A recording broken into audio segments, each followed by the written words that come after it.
Sí. A ver, por ejemplo, nómbreme alguno. Epitelial. ¿Cuál? La difusión. Epitelial. ¿Y a ver alguna diferencia, por ejemplo, entre el tejido adiposo y el de revestimiento? Ya, estamos súper bien. Ya, era una pregunta, van a pasar cómo estaban. Pensé que estaban mejor, ¿ya?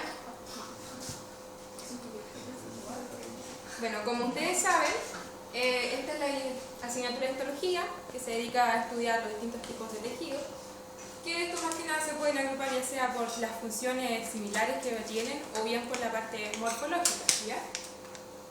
Y así como nos damos el estudio de los tejidos. ¿Y qué son los tejidos? Como vimos a lo largo de los prácticos, es simplemente un conjunto de células, más que nada. Pero, ¿qué pasaba cuando se juntaban hartas células cuyas características similares? Teníamos el tejido epitelial, ¿ya? ¿Recuerdan cuál era ese?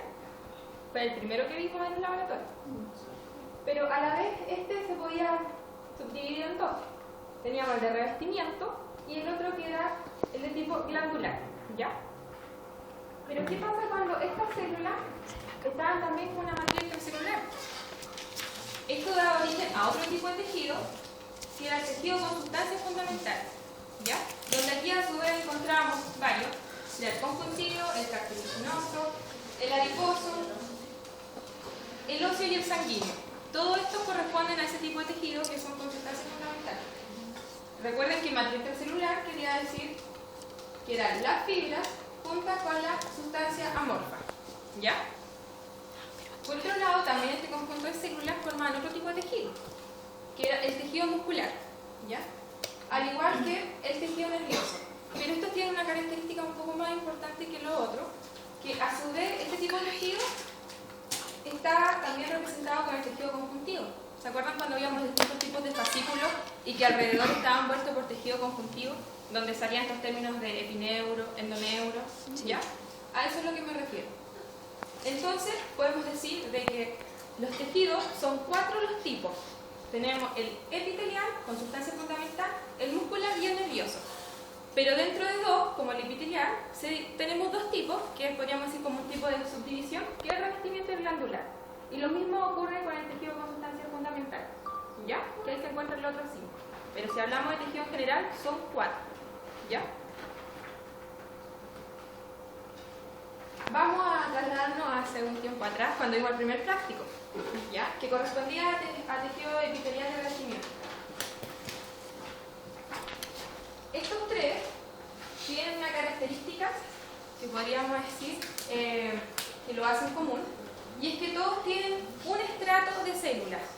¿Se acuerdan que el tejido epitelial tenía por características que se encontraban estratos de células, ya fuera un estrato o varios, y que sus células podían ser simples, planas, cúbicas o cilíndricas, ¿ya? A su vez también estas podían presentar microvellosidades o cilios en la parte apical de la célula.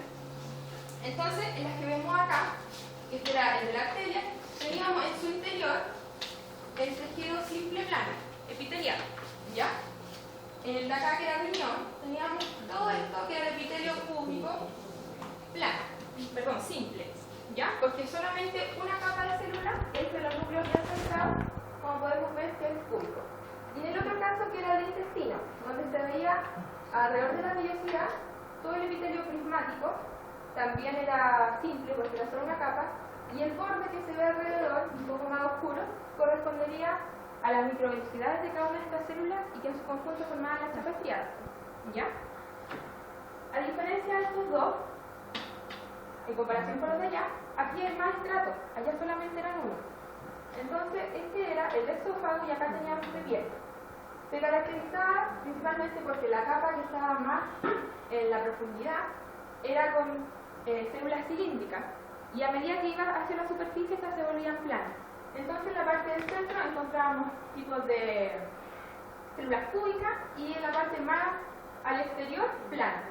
Esto no se confundan, esto es solamente parte de la mucosa que hay en el esófago, ¿ya? No tiene nada que ver con la parte del epitelio.